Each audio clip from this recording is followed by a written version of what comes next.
years old. It means wala na siyang anak na buhay.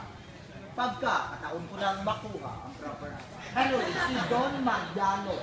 Si Don Mariano ang isa sa mga nagmamay-ari ng pinakamalawak na sugarcane plantation dito. And specifically, it's 440 hectares. But then, dinivide niya yun sa 10 niyang anak, hindi kasama ang 3. Bakit? May manay ko. During that time kasi, yung pina-prioritize lang daw is the first family. So yung 10 nag-happy-happy to be fair, 3, no lots, or nagpulutan lang sila.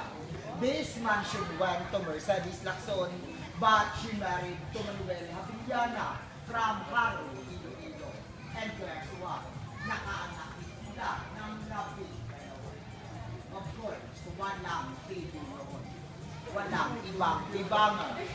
Yung labing dalawa na yun, tinatari nila ang 44 hectares ni Mercedes at the same way kanila again.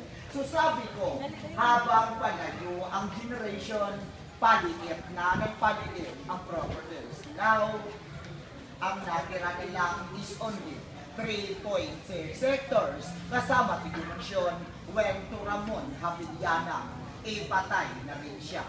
Isa sa mga anak ni Ramon ang naka-idea na i-develop ang place, and that is Mr. Raymond Habiliana.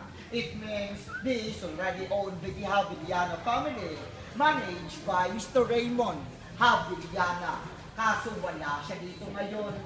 Ako muna, mamaya pag-version naman, magla-lunch lang naman. Ano yung pinadevelop lang yung place last May of 2000.